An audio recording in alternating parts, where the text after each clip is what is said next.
Ok. Então, bom dia a todos, pessoal. Dando seguimento e continuidade, então, às nossas aulas, né? Inclusive fazendo um gancho, né, com relação à nossa última aula. Hoje nós trataremos, então, a última classificação especial, né, no que tange às obrigações. E essa classificação especial, ela vai versar sobre o conteúdo, também conhecido como expectativa, né? Então, ou seja, esse conteúdo que integra cada uma das modalidades obrigacionais que vimos ao longo de nossas aulas, tá? E depois, no segundo bloco, a gente já dá aula, veremos a tal da teoria do pagamento, que é justamente os 6 principais requisitos e características que integram e que fazem parte de um pagamento. Então, ou seja, qualquer pagamento, mais simples que seja, que digamos que venhamos a fazer no curso de uma obrigação, sempre, em regra, esse pagamento vai ter que conter, no mínimo, estas 6 características que veremos a seguir, tá? Então, dando início, pessoal, deixo em aberto aí se porventura, no momento em que eu estiver falando, alguém tiver alguma dúvida ou quiser acrescentar alguma coisa, por favor, interrompam aí, libere o microfone e a gente abre uma discussão sobre o tópico, tá? Pois bem, então a primeira o tema da aula, a gente quer essa classificação especial, vejam que eu uso o termo, né, classificação especial, que na verdade a classificação geral, que a gente já viu as várias modalidades obrigacionais, né? E ela traz duas que são especiais, né? Uma que nós vimos na aula passada e hoje que é quanto ao conteúdo, tá? Então ela vai se dividir, gente, em três modalidades, tá? Nós teremos aqui em tela, vejam comigo, obrigações de e-mail, depois veremos obrigações de resultado e, por fim, obrigações de garantias, tá? Destas duas primeiras que eu falei, a de e-mail e resultado, já antecipo a vocês que são praxe, vocês vão ver muito falar delas quando se perguntar em questões de prova, eu digo até de concurso público, exame de ordem, que versem, por exemplo, sobre obrigações quanto ao conteúdo. Basicamente, eu diria que majoritariamente a doutrina ela entende que existe somente essas duas modalidades. Tá? Então, até talvez alguns de vocês já viram algumas doutrinas, dependendo do doutrinador, ele separa, e quando fala de classificação especial das obrigações quanto ao conteúdo, ele vai se referir somente, ou seja, meramente, às obrigações de meio e resultado. No entanto, há uma corrente minoritária, mas que eu acho importante trazer também, que são as obrigações de garantias, que em poucas doutrinas eles elencam ela como elemento, né, dessa classificação dos conteúdos. Que a maioria entende que as garantias elas estão presentes já naquelas modalidades gerais que nós vimos e elencamos. Já, no entanto, aqui outros entendem que acha melhor, né, tratá-la de forma apartada, né, separada. Mas eu acho que então é bacana porque a gente já tem uma visão maior, trazendo ela também, por mais que vai se tornar um pouco repetitivo, mas é importante que nós elenquemos ela aí, então. Tá? E já sem muita delonga, vamos para a primeira modalidade delas, então, que é a obrigação de e-mail, né, que nós podemos ver aqui em tela.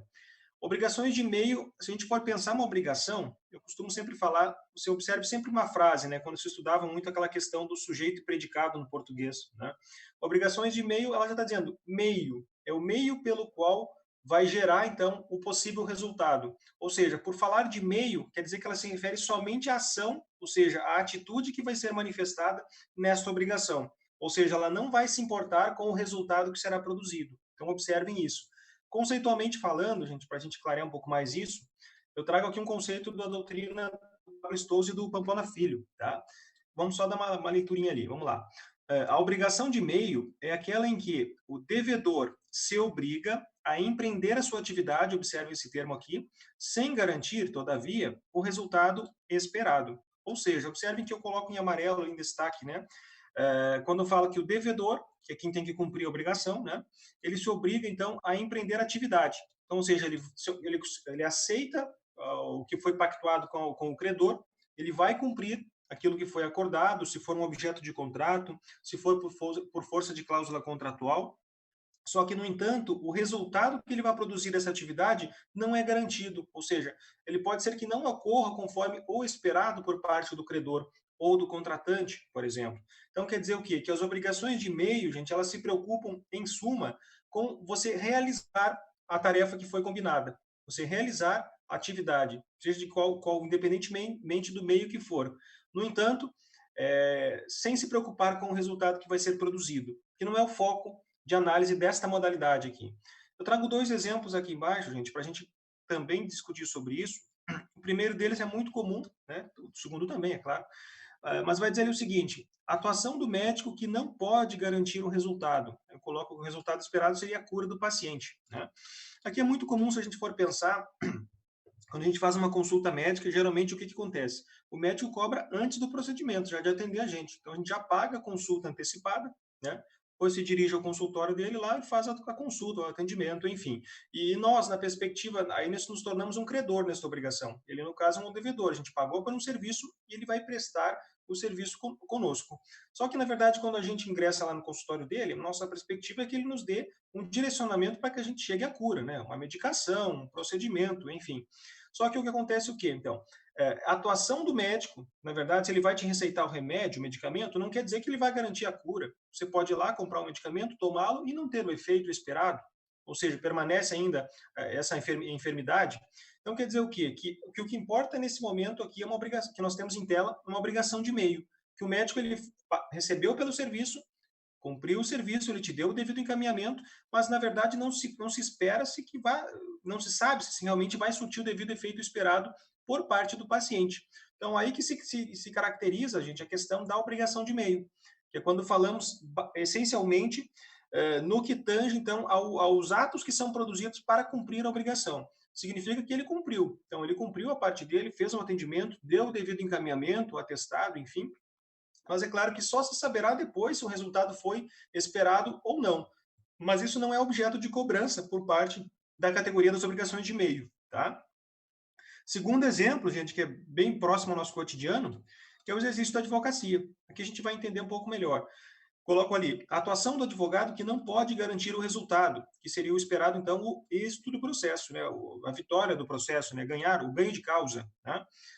Nesse caso, o que acontece? Suponhamos que sejamos procurados em nosso escritório por um cliente e o cliente nos passa todos os dados possíveis para que ingressemos com uma ação em nome dele, seja qual for a modalidade de ação. Lá a gente vai estar munido de provas, documentos que ele vai nos trazer, ou seja, ele nos traz tudo o que precisemos para ajuizar esta ação.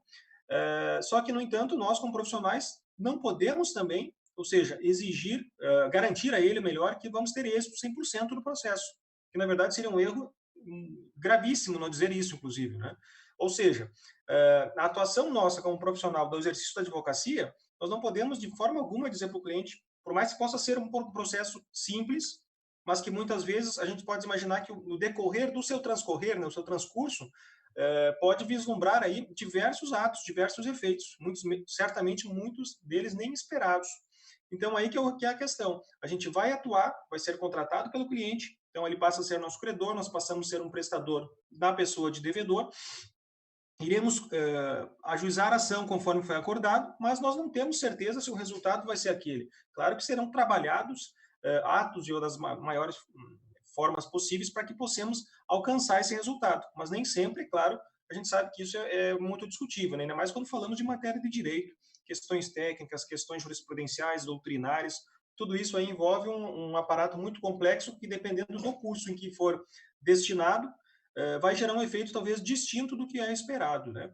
Então, é importante ressaltar aqui para frisar, gente, então, através desses dois exemplos, por favor, me interrompam se houver dúvida, a obrigação de meio é sempre aquela que se preocupa em agir, em resolver a questão, mas independentemente do resultado que vai gerar lá na frente.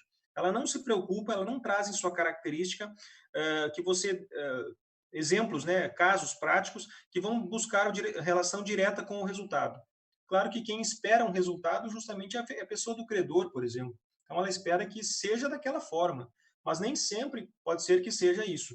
O importante dizer aqui também, gente, que esta modalidade aqui, essa categoria do conteúdo das obrigações, nem sempre ela ela traz o que é esperado, né? É justamente isso que eu ia mencionar, só que em outras palavras. É, abrindo um grande parênteses aí também, reiterando, gente, que nós estamos vendo obrigações de meio, veremos a de resultado, depois de garantia. Só é importante destacar para quem talvez ainda não compreendeu, que essas características, elas se inserem dentro daquelas classificações gerais que vimos em aulas passadas, tá? Então lá, obrigações solidárias, divisíveis, indivisíveis, etc. elas são dentro, elas são uma característica dentro dessas obrigações. Por isso que eu digo, então, que algumas vão ter resultados de meio, como estamos vendo aqui, outras vão apresentar o seu resultado, que é a segunda categoria, e aí vice-versa, tá? Só para nós situarmos que isso compõe-se dentro delas, que é uma característica interior de cada obrigação daquelas modalidades gerais que vimos, tá? E aí eu trago abaixo aqui também, gente, ainda falando de obrigações de meio, que são algumas características dela. Observem que eu coloco 4 palavras-chave, eu diria aqui, que vão direcionar-se ali especificamente com as obrigações de e-mail, só que eu já reitero a vocês que 2 delas não são majoritariamente reconhecidas pelas doutrinas. Então, ou seja, na visão majoritária da doutrina, se entende-se que isso apenas 2 elementos condizem com a obrigação de e-mail. Tá? Ele vai falar que o primeiro é a diligência e o método. Tá? Então, ele vai ser reconhecido. Agora, o conhecimento e a técnica, a gente vai encontrar na minoria das doutrinas. Só que, como eu disse a vocês, eu acho importante sempre trazer o máximo possível de elementos para que a gente forme a nossa convicção, faça a nossa compreensão e reflexão crítica em cima do conteúdo. E é por isso que eu trago as 4. Então, gente, claro, para a gente já conhecer, para futuramente, talvez, não nos depararmos aí com nenhum elemento surpresa. Que a ideia é que nós tenhamos um conhecimento holístico, né, genérico da disciplina.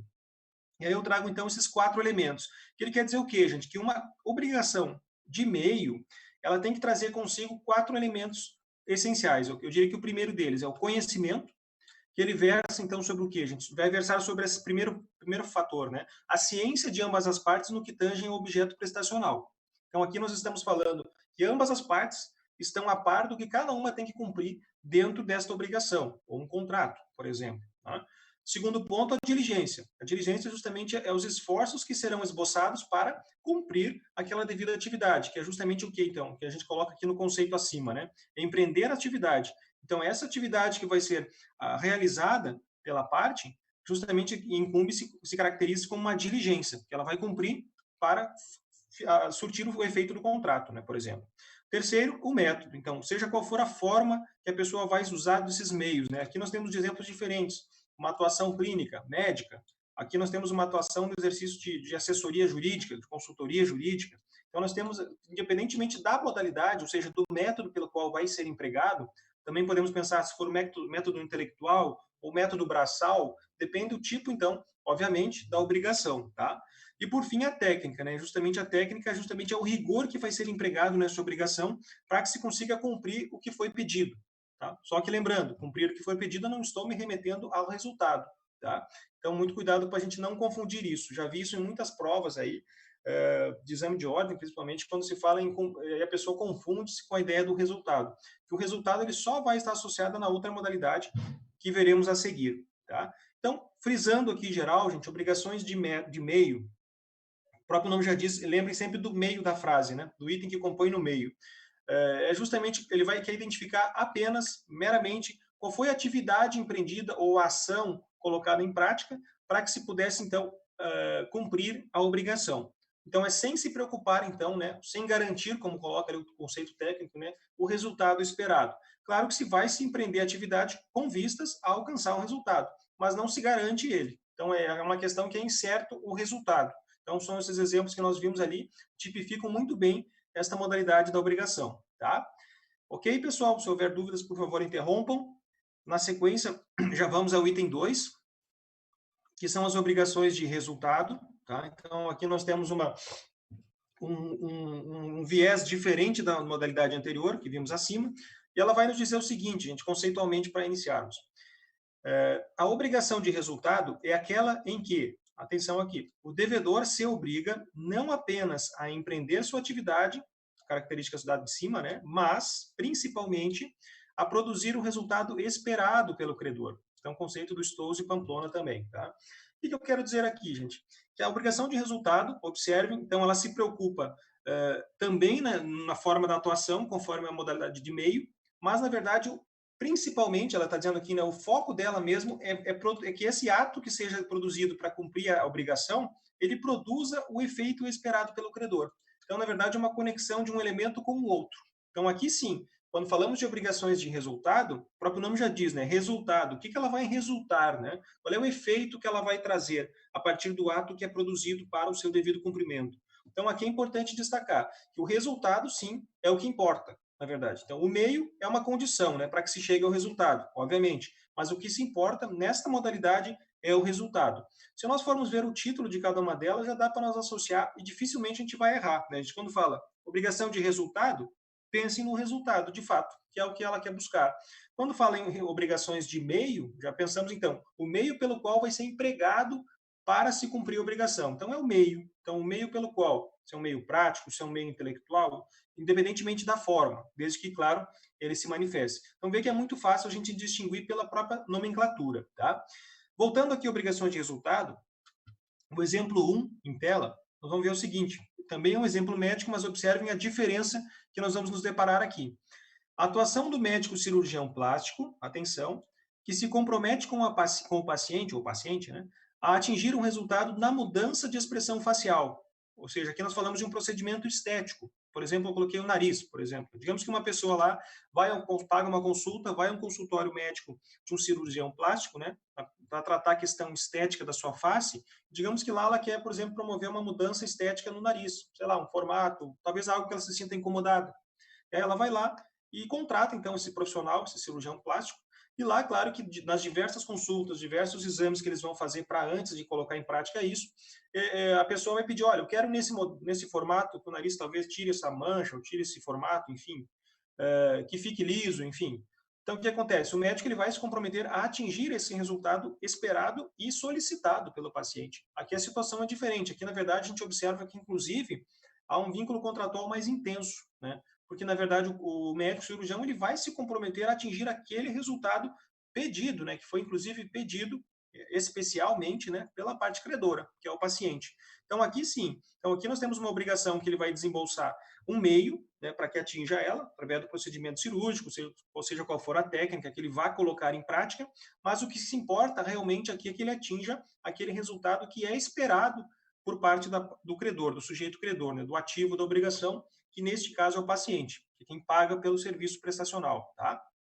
Então, aqui é um primeiro exemplo, gente. Então, veja que por mais que tanto esse exemplo quanto o de cima falam de atuações médicas, mas nós temos cenários diferentes. Por isso que é importante a gente sempre analisar as obrigações nas suas devidas especificidades, ou seja, buscar levantar o máximo de elementos possíveis, característicos dela, para que a gente consiga fazer a devida distinção.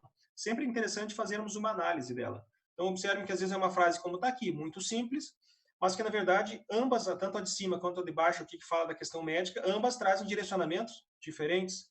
Então, isso depende muito da nossa ótica interpretativa. É isso que nós devemos cuidar, né, ter uma atenção para não incorrermos no erro. Tá? Um exemplo 2 que vai simbolizar isso também. Aqui eu trago uma ideia de um contrato de transporte, tá, de pessoas, de passageiros. Tá? Então, vamos lá. A atuação do transportador de passageiros, vamos supor uma empresa de ônibus de viagens, né, intermunicipais, por exemplo, cujo compromisso é levar o passageiro até o destino acordado. Ou seja, aqui nós temos uma obrigação, podemos ver os dois efeitos, né? Uma de meio, que é justamente o quê? É um contrato de transporte de passageiros. Então a empresa pega, por exemplo, o contrato versa sobre a saída de Cuiabá e a chegada em Sinop, por exemplo. Então, ou seja, quer dizer o quê? Que ela vai cumprir através do quê? Do percurso, do transporte. Então, ela está cumprindo. Aqui nós teríamos uma visão de obrigação de meio. Só que o contrato ele versa o quê? Cuiabá a Sinop. Então, aí já diz um objetivo, claro. Né? Você observe que as obrigações de meio que vimos acima, elas não dizem um objetivo claro. Então, a gente sabe que são efeitos incertos que podem ocorrer. Então, não se sabe precisamente, que nem o processo judicial, como vimos acima. Já aqui não, aqui nós temos já uma visão do início, meio e fim da obrigação. Importante dizer aqui que a gente consegue ver toda ela, como um todo, né? Desde quando ela se forma, se constitui, até o momento em que ela vai se encerrar, que é o esperado, que é justamente a tal característica, né? A essência da obrigação de resultado. Então, observe ali, cujo compromisso é levar o passageiro até o destino acordado, que nosso exemplo falava em Sinop, né? Então, vamos supor, ele não basta ele só levar o passageiro até parte do percurso, porque, na verdade, ele não vai estar cumprindo o contrato que foi acordado. O bilhete de passagem, ele simboliza um contrato. Então, ali está dizendo bem claro, o percurso, né, da saída e do destino até onde que fica, até onde que é, da partida e chegada, né? Então, na verdade, aqui nós temos uma visão completa da obrigação de resultado, nos mesmos moldes do exemplo acima, tá? Aqui eu acho que basicamente encerramos a de resultado, gente. Vocês vejam que é bem simples uma da outra. Então, só lembrando, de meio é o ato que é produzido, independentemente do resultado que vai surgir. Já quando falarmos de obrigação de resultado, também olha-se a questão do meio que é empregado, mas o que importa principalmente é o que? É o resultado esperado, que é justamente o que nós precisamos entender, que a obrigação de resultado ela já nos dá, como nós dissemos, você consegue vislumbrar, visualizá-la desde que ela se forma até o final em que ela vai se constituir, porque ela já está delineando esses percursos obrigacionais, ok? A terceira via, gente, nada muito complexo aqui, né? São as obrigações de garantias, que é aquela que eu falei a vocês que, na grande maioria das doutrinas, vocês possivelmente não irão encontrá-las nos livros como parte, separada, apartada como item, né? E ela pode estar inserida nas categorias gerais. Mas eu as trago aqui também mais para elucidá-las. Conceitualmente falando, a gente vai dizer ali o seguinte, então a função dessas obrigações de garantias, né? Eliminar riscos que se pesam sobre o credor, reparando suas consequências, também do Stolze e Pamplona. Tá? O que ele quer dizer, gente? Que aqui, na verdade, o próprio nome já diz, garantias. Por exemplo, garantias para o credor. Então, para que, por exemplo, eu empreste um valor para determinada pessoa, eu vou exigir uma garantia dela. Isso é uma possibilidade de eu mitigar um possível dano, ou seja, eliminar um risco, como está dizendo. Então, na verdade, eu vou me resguardar dessa garantia, se ele me coloca um automóvel, um bem de garantia, para me ter certeza, né, ou caso ele não venha cumprir a devolução, o pagamento deste empréstimo, eu posso reter este bem como garantia para mim não ter um prejuízo. Então, a função e a essência das obrigações de garantias é meramente isso. Então, por isso que a gente até observa que ela dá para entender um pouquinho porque ela não consta separado na maioria da doutrina. Porque se entende-se que todas as obrigações elas precedem de garantias.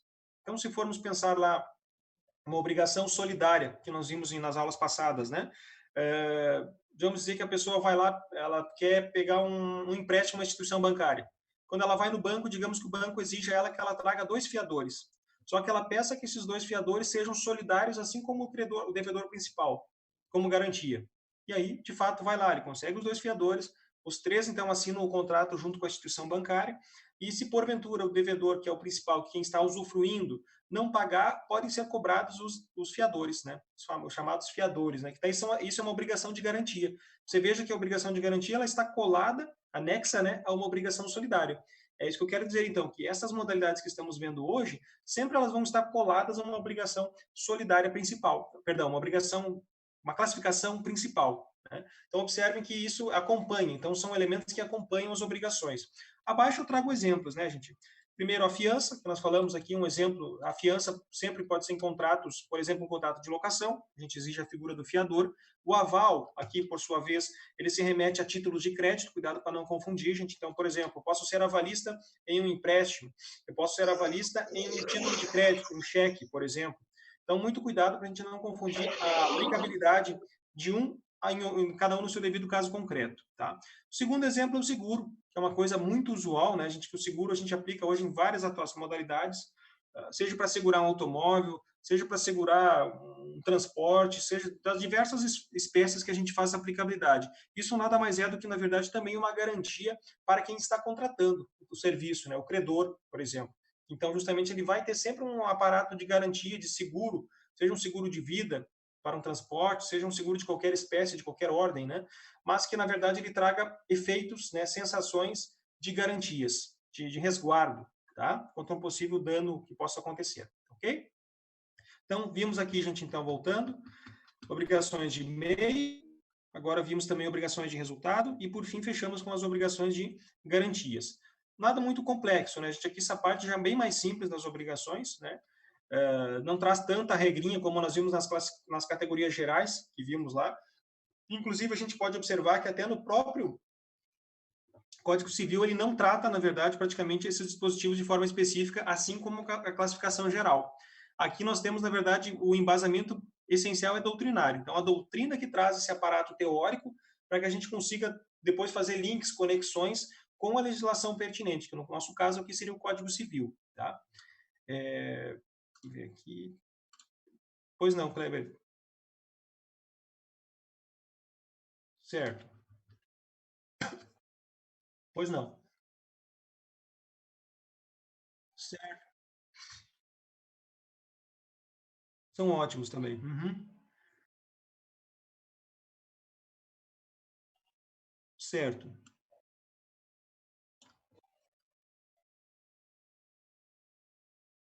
Certo.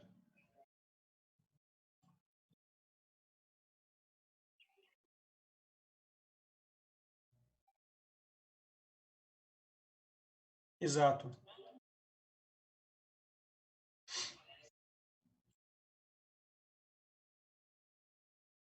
Uhum. Certo. Uhum. Perfeito, bem colocada a sua pergunta. Que na verdade, se pegarmos aqui o exemplo da, aqui mesmo, de meio, né? Mas também se podíamos até aproveitar esse gancho para a própria de resultado, naquele exemplo da cirurgia estética, né? Que são situações que, se porventura acontece um caso dessa magnitude, vamos supor, claro que nunca se espera, mas a gente não sabe realmente o curso de um procedimento cirúrgico, por exemplo, né? No que tange a técnica, aí a gente já remeteria para um outro segmento do direito civil, que eu diria que é o da responsabilidade civil. Tá? Daí, na responsabilidade civil, sim, daí é apurado a questão dessa técnica. Se ela foi por questão de imperícia, né, de improbidade, ou seja, qual for a forma que a pessoa vai usar, que vai buscar essa categoria que elenque essa questão da técnica. Mas aí sim, aí seria a questão da responsabilidade civil. E se comprovado daí o tal do erro médico, aí vai para a questão da reparação, né, que são as chamadas perdas e danos, que a gente comprova, inclusive, culpabilidade, ou quem sabe até o dolo, tem que ver muito caso a caso, aí carece de uma apuração, para que se veja qual é o meio realmente que foi falho, né, nesse procedimento. Tá? Mas diria que sim, aí entraria já na esfera da responsabilidade civil, tá, Kleber? Que aí tem que ser apurada para ver realmente. Que é uma hipótese que esse campo das obrigações ela não prevê. Até porque a responsabilidade civil já é uma disciplina do nosso curso mesmo, que se não me falha a memória, deve ser o quinto semestre, não me falha a memória. Tá? Mas que ela trata especificamente dessas questões, né, que são os estudos de caso e os efeitos que ocorrem, né, em face de algum ato que dá errado. Seria um exemplo que você coloca, bem pontuado. Tá? Não sei se eu te respondi, Kleber. Uhum,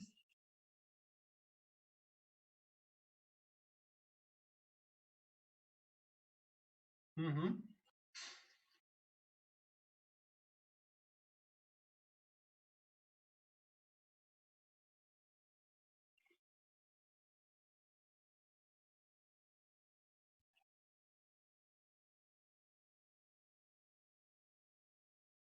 Perfeito. Exatamente. Caberia até no caso do advogado, né, que você coloca até da peça, que nós, digamos, isso, recebendo um cliente, nós temos a total obrigação para com ele, né?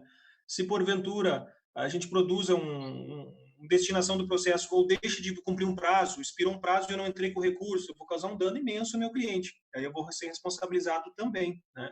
Então a gente sabe que nesse caso, né, a atuação técnico-jurídica ela não vai inferir a questão da vida, mas se a gente perde um prazo, às vezes, ou esquece de fazer um pedido, por exemplo, na esfera penal de proteção para aquela pessoa, se ela é uma testemunha, ou questão de violência doméstica, de proximidade, né? A gente não faz um ato desse, pode ocasionar que a outra parte, o nosso cliente, perca a vida, né, em face de um litígio, né? Então, tem várias situações que impactam, né? E também entraria no plano da responsabilidade civil, tá?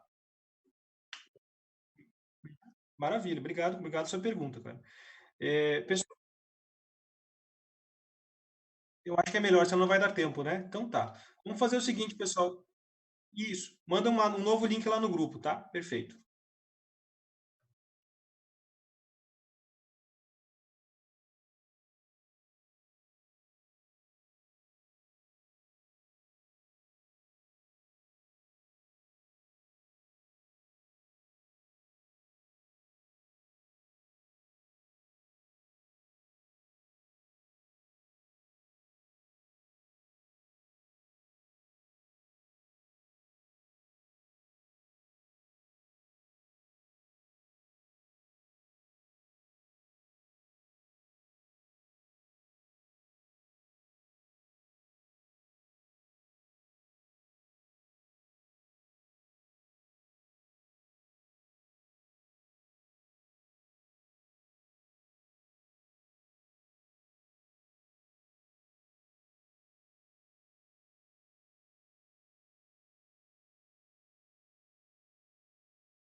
E aí, pessoal, estamos todos de volta aí, então. Vamos lá. Vamos ver aqui. Ok. Tudo pronto aí, Kleber? Podemos retomar?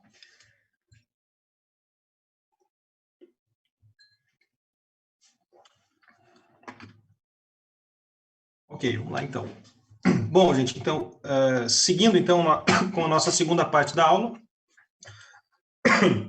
perdão, nesse momento aqui vamos falar da teoria do pagamento, tá, gente? Que é o que eu havia falado a vocês, que são 6 características que compõem o simbolismo, né, um ato de pagamento dentro de uma obrigação, de uma relação obrigacional, tá?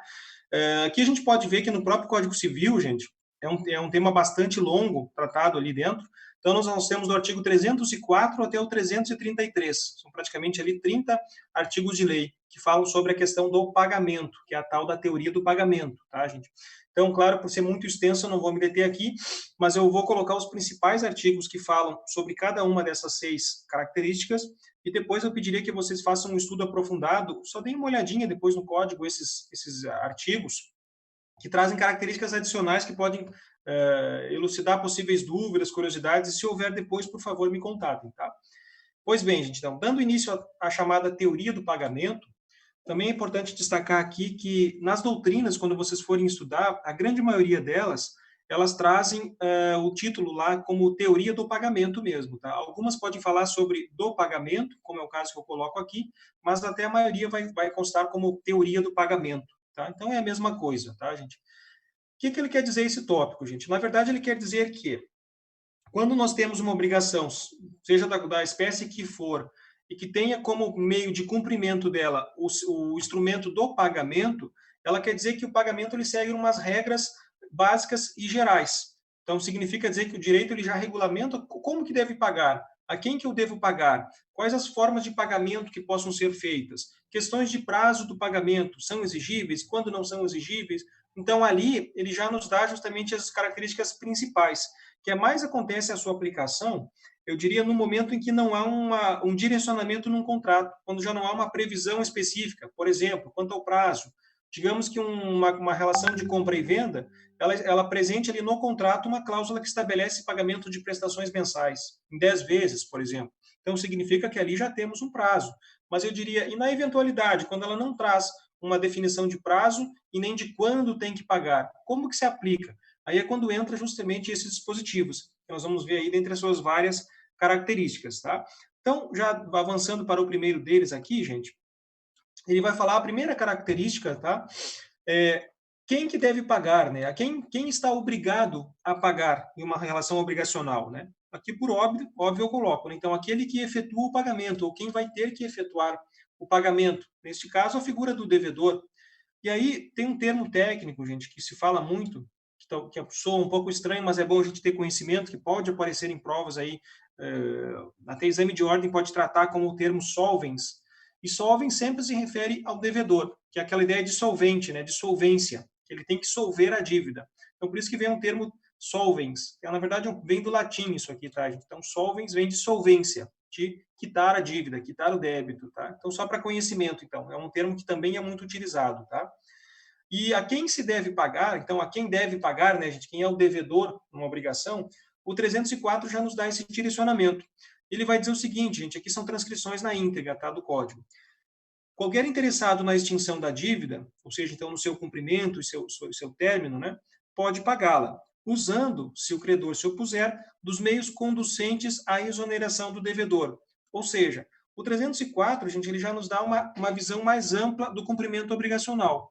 Aqui ele está dizendo que não só o devedor é a única pessoa que compete a pagar, mas também ele quer dizer aqui, veja bem a nomenclatura, qualquer interessado. Isso que significa o quê? Que se uma obrigação, por exemplo, vamos pegar aquele exemplo que falamos ali acima de um contrato de financiamento ou de locação mesmo, que nós temos o elemento da fiança, né? Lembrando lá obrigações de garantias, né? Significa o quê? Que se houver uma obrigação nessa espécie, o próprio fiador ele pode ir lá e pagar em nome do devedor principal. E depois ele cobrar retroativamente ao outro. Então, significa o quê? Que qualquer interessado, 304, ele dá ele desmistifica, na verdade, aquela ideia de que quem deve é só o devedor. Sim, de fato, é o devedor, a gente sabe. Mas também podem, algumas obrigações possam trazer elementos acessórios, como a fiança, que aí também tem outras pessoas envolvidas no vínculo obrigacional, que não deixam de ser devedores, que muitas vezes, se elas têm um vínculo de solidariedade entre elas, que a gente viu as solidárias, aí os três devem iguais, por exemplo. Se não houver a questão da solidariedade, que é o chamado benefício de ordem, né? Aí deve, primeiramente, o devedor principal. Na ausência dele, cobra-se os demais. Né? Então tem que ter um certo cuidado. Mas o que nos importa entender nessa questão aqui, de dar a teoria do pagamento, então, no que tange a quem deve pagar, chamado solvens, né? Então, ele quer dizer que qualquer interessado na dívida pode pagar em nome do devedor, não necessariamente só o devedor principal, ele desmistifica isso. E caso também ele coloca que se o credor se opuser, que ele não aceite o pagamento por outro e queira aceitar só pelo principal, ou seja, ele quer dizer que podem ser criados meios que exonerem o devedor, ou seja, exonerar, eles liberem o devedor da relação, através do pagamento. Então, pode ser criado um depósito em juízo, por exemplo, é uma hipótese de pagamento diante da não aceitação do credor. Então, para que depois se discuta a matéria, então você vai lá, garante o crédito, garante o pagamento em dia, para depois você discutir a matéria com ele. Então, também são possibilidades. Então, quer dizer que o 304 ele nos dá uma certa flexibilidade, eu diria o termo mais uma versatilidade, né, no que tange ao pagamento, né, com quem efetua o pagamento, ok? Segundo ponto, gente, segunda característica, a gente pode ver que os dois primeiros vão falar das partes, né, dos sujeitos dessa situação do pagamento, tá? E aqui vai dizer, então, a quem se deve pagar. Então, aqui já é diferente, veja. Então, aquele que recebe, a figura do credor, né? Então, a quem se deve pagar? Então, eu tenho que saber quem é o credor da relação obrigacional em que eu estou vinculado. Então, bom, na regra, o pagamento diz que eu tenho que pagar aquela pessoa. Então, ele será o meu credor. Então, é conhecido também, gente, tecnicamente falando, como acipiens, tá? Então, temos que cuidar para não confundir acipiens com solvens. Tem muita pegadinha nesse sentido aí, tá, gente? Atenção. Então, a acipiens é quem vai receber. Então, vamos simbolizar ali o credor, tá? E o 308 do nosso Código Civil, ele vai nos trazer justamente essa regulação. Ele vai dizer o seguinte, que o pagamento, então, deve ser feito ao credor, o acipiens, né? Ou a quem de direito o represente, já vamos falar aqui, sob pena de só valer depois por ele ratificado, ou seja, a ratificação vem de confirmação. Então, aqui a gente já pode até imaginar uma quitação, né? Ou tanto quanto reverter em seu proveito. Ou seja, aqui ele quer dizer o quê, gente? Que o pagamento, então, em regra, ele tem que ser feito ao credor, mas também pode ser feito a quem ele represente. Aqui nós podemos pegar como exemplo um direito sucessório. Digamos, se o credor principal ele vem a falecer e tem herdeiros, filhos, por exemplo, esses filhos passarão a representá-lo como recebedores desse crédito. Então, ele entra como um benefício de crédito, né, aos familiares. Então, significa dizer que o credor, também esse artigo desmistifica, né, de que o credor não é uma pessoa única, que dependendo da situação ele pode ter pessoas que o representem, um herdeiro, ou alguém que ele delegue para receber o pagamento no contrato. Digamos que ele não quer receber ele, e no contrato ele delega que o seu sócio vai receber em nome da empresa ou em nome dele. Pode, mas claro que isso tudo, como a gente sabe, em direito obrigacional, tem que estar devidamente acordado, né? Tem que estar acertado os pontos das obrigações, tá?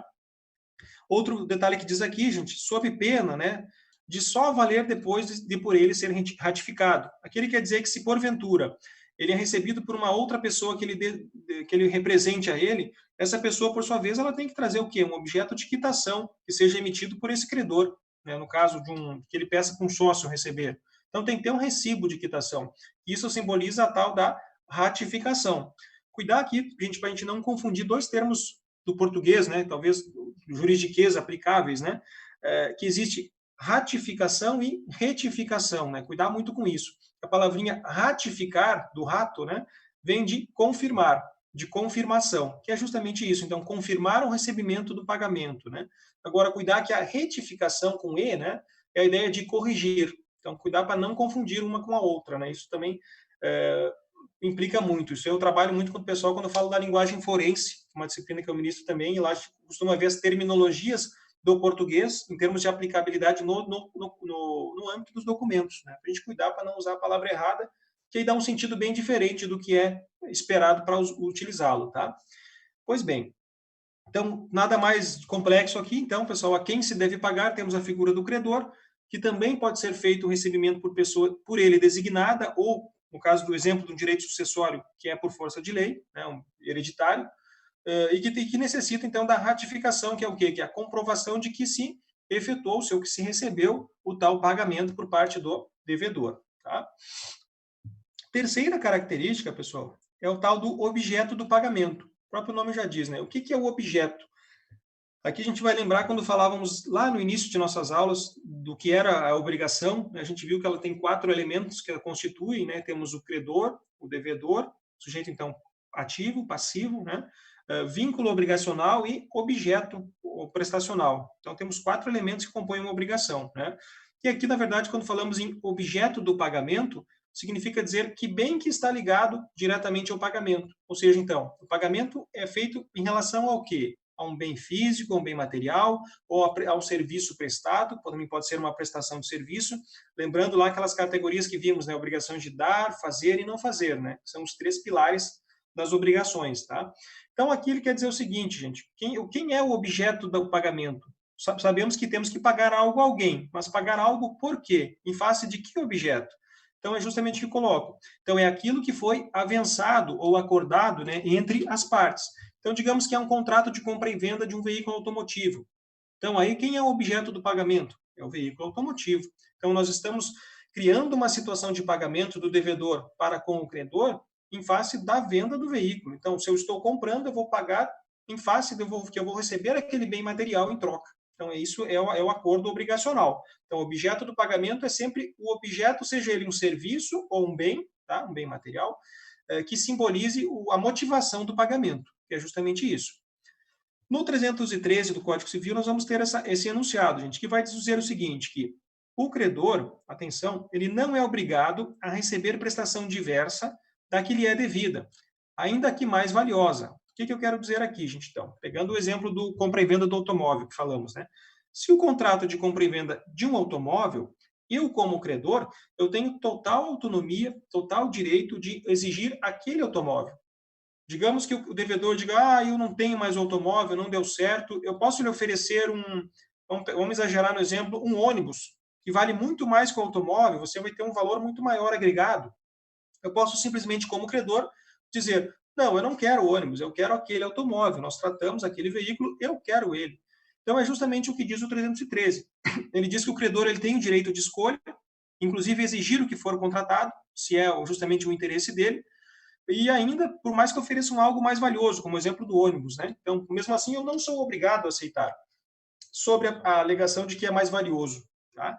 Então, aqui é importante dizer o quê, gente? Que o credor ele tem um poder, vamos usar o termo poder de aceitação, ou veto, né? Se ele não quer, ou quer, e justamente eu posso optar, então, se a oferta for de um valor maior, ou até mesmo um veículo paralelo, semelhante, com valor parecido, mas digamos que as características que tinham daquele elemento me interessam e eu quero aquele. Então, eu tenho total autonomia para exigir a questão do pagamento em face daquele bem específico que foi contratado. Tá? Então, aqui é bem interessante a gente cuidar. Veja-se que o credor ele tem esse poder em suas mãos, então, ou seja, até já falamos isso, foi na aula retrasada, que a própria relação obrigacional entre credor e devedor, ela gera uma submissão do devedor em face do credor. Na verdade, tem-se a ideia que o devedor ele está submisso ao credor. Então, algumas situações pontuais, como esse exemplo do 313, o credor ele tem um poder em mãos, né, que é justamente exigir o que foi acordado. Claro que a gente sabe que também tem essa opção de ele dizer, não, tudo bem, eu aceito outra coisa. Isso vai justamente dar manifestação de vontade. Até reiterando que a manifestação de vontade, gente, ela é um instituto que norteia o direito dos contratos, que é o Civil 3, que vocês vão ver o semestre que vem. Que a manifestação de vontade ela está acima de tudo. Né? Claro que a gente sabe que tem limitações legais, respeitando esse critério do princípio da legalidade, mas ela é a alma de um contrato. Então, digamos, se houver um cerceamento, se houver uma coação no que tange a manifestação de vontade, esse contrato certamente ele vai estar eivado de vícios, né? Então, que podem se manifestar no seu curso contratual da sua vigência. Tá? Pois não, diga lá, Cleber.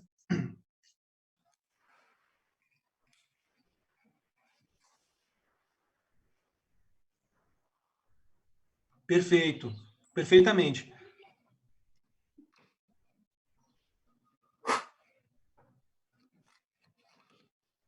Uhum.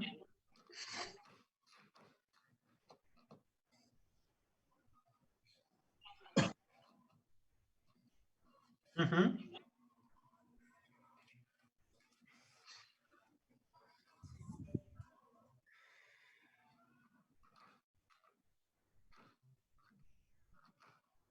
O devedor. Isso. Uhum. Se não houver aceitação, exatamente. Perfeito. Que na verdade a gente imagina, mas se ele vai dar algo maior, vai ser muito bom para ambos, né? Mas na verdade não é o que quer dizer. Então ele quer dizer justamente isso, que o poder de escolha também cabe ao devedor nesse caso. Então aí, como tu diz, o 313 ele nos dá a ideia de uma obrigação de coisa certa, né? Dar coisa certa, por exemplo, de entregar coisa certa. Mas essa coisa certa também ela pode mudar dependendo da manifestação de vontade do credor. Se ele disser, não, tudo bem, então não quero mais esse veículo, então pode ser o ônibus, por exemplo. Então aí carece primeiramente de uma manifestação dele. Se não houver, preserva-se o objeto originário, tá?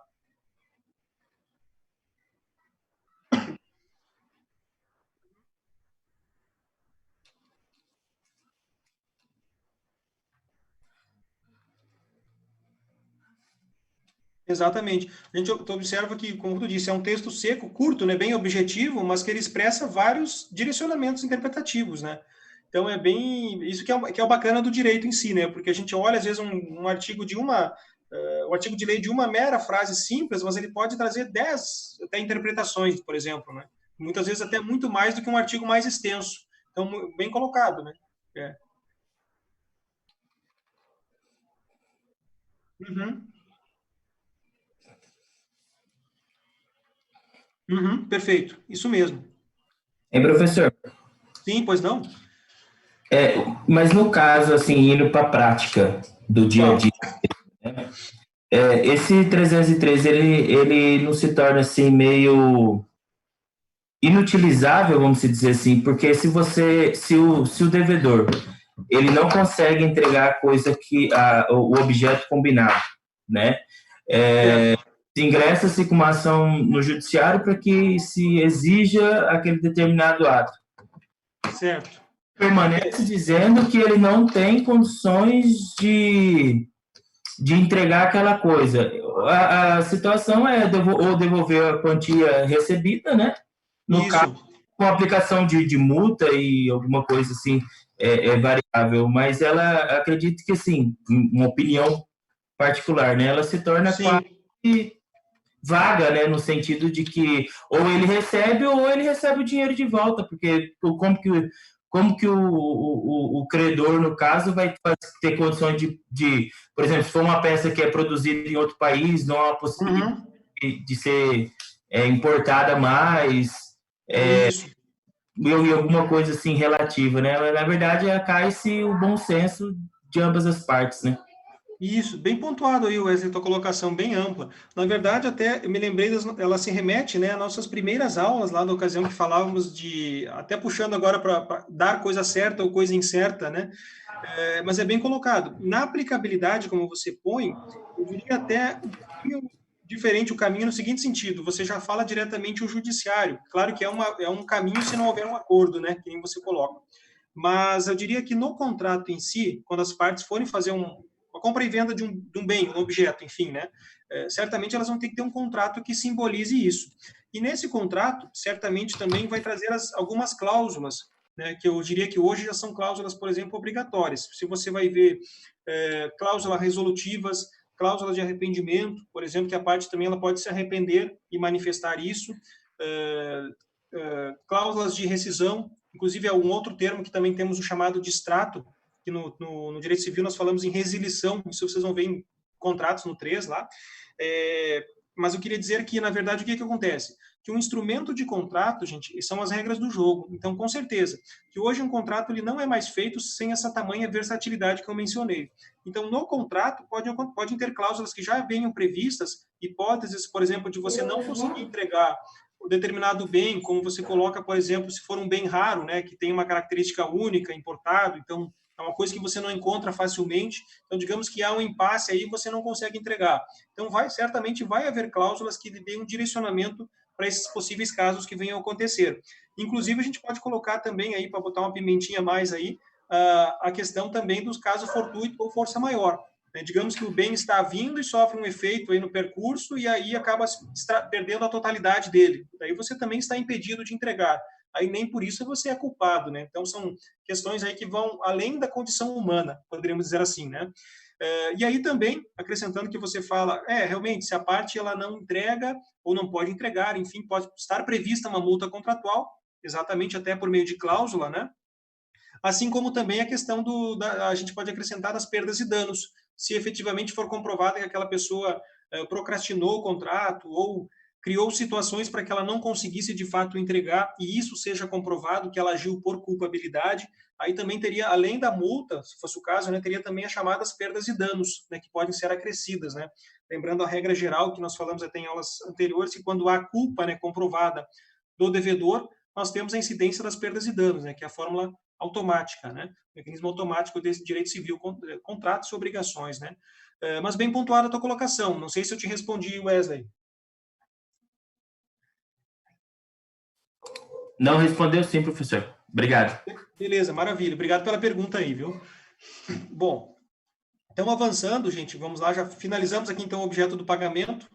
Fico muito contente com a colocação de vocês, que vocês vejam que o 313 ele traz, como eu disse antes, né, várias interpretações, né? Então é bem bacana que a gente, do direito em si, o bacana é isso, é nós discutirmos a matéria para que enriqueça ainda mais, né? Não só a aula, mas como o nosso conhecimento. Bem pontuado aí, colegas. Prova do pagamento, outro item aqui, gente. O próprio nome já nos diz o que comprova que uma pessoa recebeu algo de outra, né? Isso eu falando sobre a ótica do devedor, né? O que ele tem como ele vai ter como comprovação, né? Então a prova do pagamento, gente, é uma característica fundamental, diria, da teoria do pagamento. Se não houver prova do pagamento, você paga algo sem ter depois certeza se não vai ser cobrado novamente. Aí é um ditado que fala, né? Se você paga mal, paga duas vezes, né? Aqui a gente pode imaginar esse cenário. Eu coloco ao lado ali, gente, também conhecido como quitação, que é o que a gente mais fala, né? O meio de quitação, um recibo de quitação. Então, algo que nos simbolize, que nos dê a certificação de que eu paguei para aquela pessoa. Então, o 319 vai nos falar acerca disso. Ele vai dizer o seguinte, gente, que o devedor, então, é quem paga, né? Que paga, tem direito à quitação regular, quitação normal, e pode reter o pagamento, ou seja, segurar o pagamento, enquanto não lhe seja dada a devida quitação, né? Então, o que eu quero dizer aqui, gente? Que aí também, aqui o 319, ele nos dá uma interpretação de que o devedor também tem direitos e garantias, obviamente. Ele não vai lá simplesmente pagar para o credor e o credor diz, semana que vem eu lhe dou o recibo, não estou com ele aqui, o talão de recibos, tudo bem, amigo? E pode ser, já posso ficar com o valor? O que acontece? O 319, como garantia para o devedor, nesse caso hipotético, ele vai dizer que o devedor ele pode segurar o pagamento sob a alegação de que não vai ser dado o recibo no ato. É um direito do devedor. Então, inclusive, tudo bem, pode me mandar depois, mas digamos que a pessoa esteja agindo de má fé, você não tem nenhuma prova testemunhal, você não tem ninguém vendo que foi feito aquele pagamento, nenhum meio de prova que você possa arguir depois, e ele diga que, bom, amigo, passou uma semana você não me pagou. Aí você vai dizer, mas como assim? Eu lhe paguei, eu estou aguardando o recibo que você me prometeu.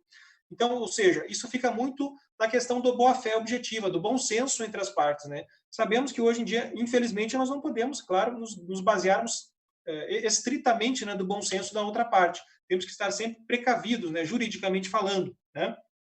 Então, aqui o 319 diz justamente isso, gente. Ele fala que a prova de pagamento, claro, a gente pode ter das mais várias espécies, eu uso o recibo, que é o mais comum, né? Ou também uma nota fiscal, seja qual for, depende da origem do negócio, é claro. Mas ele quer dizer que o devedor, então, que paga, que é o devedor, ao mesmo tempo que ele é exigido por parte do credor, ele também tem direitos, como, por exemplo, essa retenção de pagamento enquanto não lhe seja dada um termo de garantia, uma quitação, uma nota fiscal, que lhe dê um suporte como o termo diz, obrigações de garantias, que vimos ali acima, que ele quitou aquela dívida ou aquela prestação do vínculo obrigacional. Então, é muito importante destacar isso, que a gente sabe que, aparentemente, a gente olha, mas o credor sempre tem mais benefícios, aparentemente, do que o próprio devedor, porque ele exige, ele utiliza-se de vários artifícios e meios de cobrança, meios judiciais, meios extrajudiciais, mas, no entanto, também o devedor ele tem também o seu lado de direitos e garantias, né? E uma delas, no caso, é o 319 que nos está trazendo, então, esta visão. Tá bom, gente? Ok?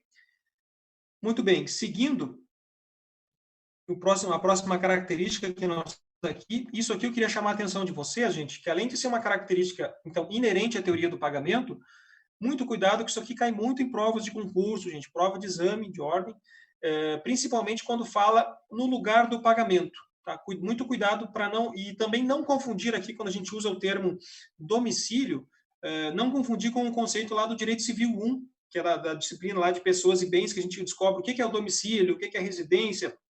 Aquilo lá tem uma outra interpretação, tá? Aqui nós estamos aplicando ela na ótica do pagamento, então muito cuidado aqui, tá?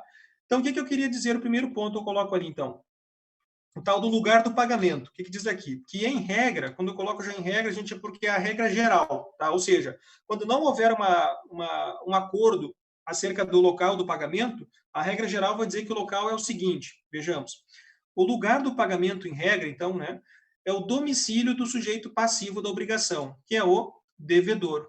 Curioso aqui, né, gente? Então, ou seja, a regra geral do direito civil, ele vai nos dizer que, se num contrato de compra e venda, vamos dizer que é um contrato de pagamentos por prestações mensais, né, a prazo, e esse contrato ele tem que ter um local de pagamento, mas não foi acordado no contrato. Cada parcela deverá ser paga no endereço da loja do credor, por exemplo, mas não foi. Só que, na verdade, o pagamento tem que ser pago no dia tal de cada mês, ponto. Bom, em regra, o que se subentende, então, levando-se em conta a teoria geral, teoria do pagamento, ela vai dizer que, se não houver um lugar convencionado para o pagamento previamente entre as partes, o local sempre será o domicílio do devedor. Então, a casa do devedor, o domicílio dele, certo? Então, quer dizer o quê? Se não houver, o devedor estatui-se pela legislação que a casa do devedor, né, o domicílio dele, é o local do pagamento, que aí o credor pode se dirigir também, se for o caso, até lá e efetuar a cobrança. Tá? Mas eu diria que, claro, na maioria das regras, hoje, a gente falar hoje, modernamente falando, a gente sabe que hoje a tecnologia encurtou essa situação. A gente vê, tem o boleto bancário. Né? É muito mais simples, você emite boletos bancários, o cidadão paga o boleto e o credor já recebe automaticamente pela compensação bancária. Então, aqui é importante dizer, mas aqui é um exemplo que se fala, se fosse tradicionalmente falando. Né? Então, se não há uma convenção, e digamos que aqui não há um sistema de boletos, por exemplo, como a gente fala, o local sempre, em regra, é o domicílio do devedor. Tá? E quem vai nos dar esse amparo legal é o 327, que vai dizer o seguinte, gente. Efetuar-se-á o pagamento no domicílio do devedor, veja aqui então, destaco, né, a regrinha, salvo, então aqui é a regra geral, salvo se as partes convencionarem diversamente, então elas convencionaram um local distinto, ou se o contrário resultar da lei, que haja uma obrigatoriedade por lei específica, né, da natureza da obrigação ou das circunstâncias dela. Aí eu trago ainda o parágrafo único do artigo, que vai dizer o seguinte: caso, então, a gente tenha uma definição de lugares, designados 2 ou mais lugares, atenção aqui, outra regra, cabe ao credor o direito de escolha entre eles. Então, ou seja, no primeira hipótese aqui do caput do artigo, no 327, nós temos que a regra geral é o domicílio do devedor, se não houver sido convencionado um local, por ambas as partes, então subentende-se que o local será o domicílio do devedor. No parágrafo único, nós temos uma outra interpretação também adicional. Ela vai dizer que, se porventura foram acordados 2 ou mais lugares, daí fica sendo aquela, mas em que local que o devedor vai pagar?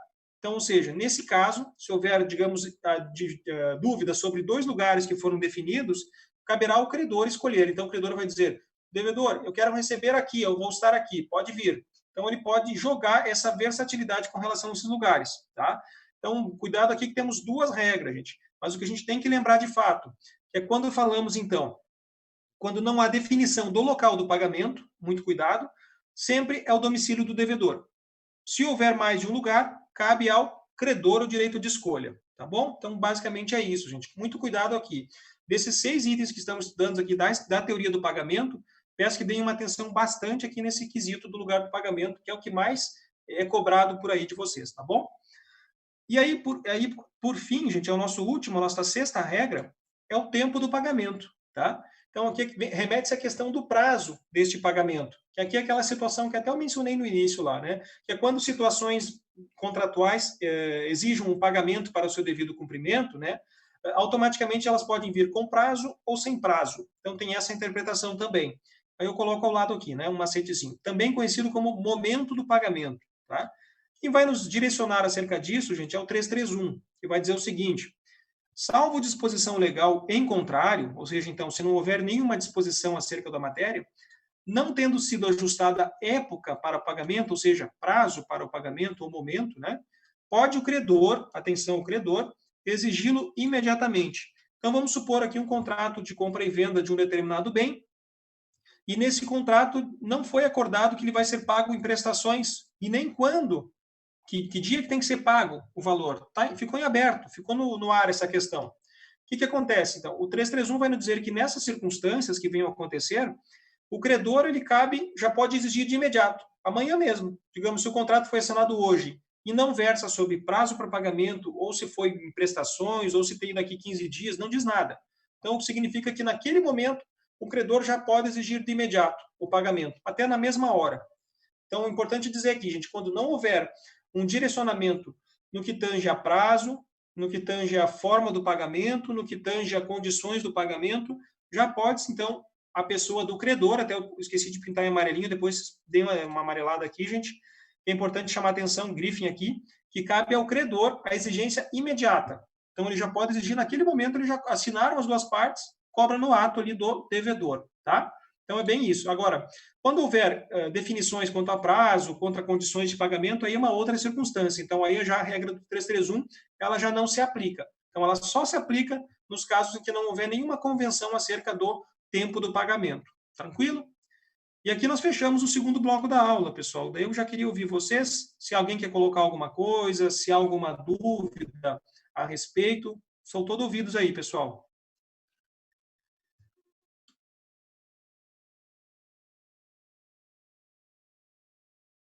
Tranquilo, Cleber?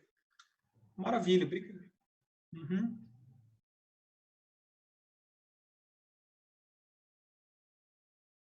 Sim.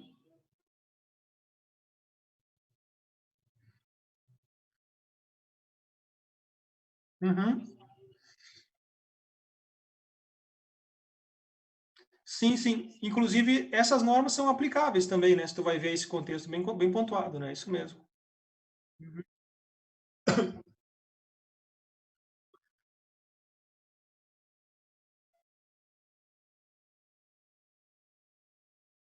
Uhum. Uhum.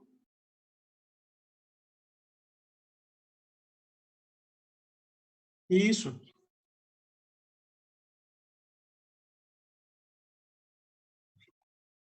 Uhum.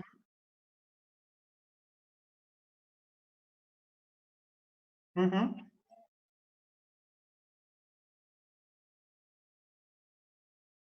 Exatamente.